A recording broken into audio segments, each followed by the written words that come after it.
जगत में प्रत्येक व्यक्ति को किसी ना किसी प्रकार की निर्बलता अवश्य होती है। जैसे कोई बहुत तेजी से दौड़ नहीं पाता तो कोई अधिक भार नहीं उठा पाता, कोई असाध्य रोग से पीड़ित रहता है तो कोई पढ़े हुए पाठों को स्मरण में नहीं रख पाता। ऐसे अनेकों उदाहरण और भी हैं। क्या आप किसी ऐसे व्यक्ति को जानते हैं जिसे सब कुछ प्राप्त हो और हम जीवन की उस एक निर्बलता को जीवन का केंद्र मानकर जीते हैं? इस कारणवश हृदय में दुख और असंतोष रहता है सदा। निर्बलता मनुष्य को जन्म से अथवा संजोग से प्राप्त होती है, किंतु उस निर्बलता को मनुष्य का मन अपनी मर्यादा बना लेता है। किंतु कुछ व्यक्ति ऐसे भी होते हैं जो अपने पुरुषार्थ और श्रम से उस निर्बलता को पराजित कर देते हैं। क्या भेद है उनमें और अन्य लोगों में? क्या आपने कभी विचार किया है? सरल सा उत्तर है इसका। जो व्यक्ति निर्बलता से पराजित नहीं होता, जो पुरुषार्थ करने का साहस रखता है हृदय में, वो निर्बलता को पार कर जाता है। अर्थात निर्बलता अवश्य ईश्वर देता है, किंतु मर्यादा मनुष्य का मन ही निर्मित करता है। स्वयं विचार कीजिए।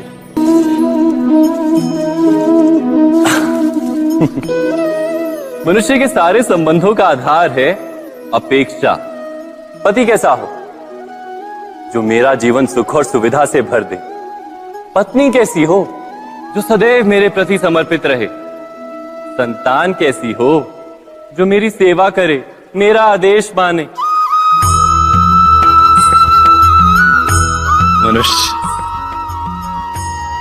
मनुष्य उसी को प्रेम भी कर पाता है जो उसकी अपेक्षा पूर्ण करता है, और अपेक्षा की तो नियति है भंग होना।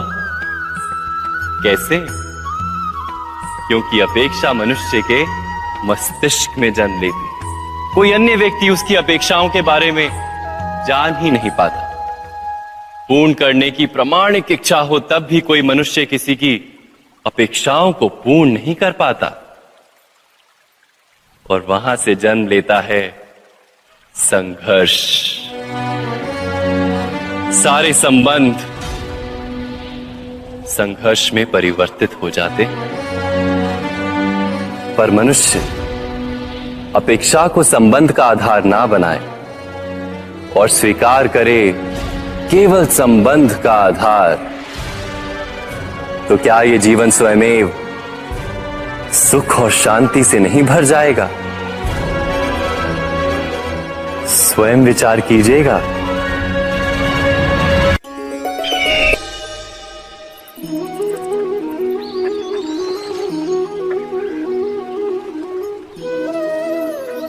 समय के आरंभ से ही मनुष्य को एक प्रश्न सदा पीड़ा देता है कि वो अपने संबंधों में अधिकतम सुख और कम से कम दुख किस प्रकार प्राप्त कर सकता है। क्या आपके सारे संबंधों ने आपको संपूर्ण संतोष दिया है? विचार कीजिए। हमारा जीवन संबंधों पर आधारित है, हमारी सुरक्षा संबंधों पर आधारित है। इसी कारण हमारे जीवन के सारे सुखों का आधार भी संबंध है। किंतु फिर भी हमें संबंधों में ही अधिकतर दुख क्यों प्राप्त होते हैं? सदा ही संघर्ष भी संबंधों से ही उत्पन्न क्यों हो जाते हैं? कभी विचार किया है? जब कोई व्यक्ति किसी अन्य व्यक्ति के विचार अथवा कार्य को स्वीकार नहीं करता, उसमें परिवर्तन करने का प्रयत्न करता है, तो संघर्ष जन्म लेता है। अर्थात जितना अधिक अस्वीकार उतना ही अधिक संघर्ष, और जितना अधिक स्वीकार उतना ही अधिक सुख। क्या ये वास्तविकता नहीं? यदि मनुष्य स्वयं अपनी अपेक्षाओं पर अंकुश रखे, अपने विचारों को परखे, किसी अन्य व्यक्ति में परिवर्तन करने का प्रयत्न ना कर स्वयं अपने भीतर परिवर्तन करने का प्रयास करे, तो क्या संबंधों में संतोष प्राप्त करना इतना कठिन? अर्थात क्या स्वीकार ही संबंध का वास्तविक अर्थ नहीं। स्वयं विचार कीजिए।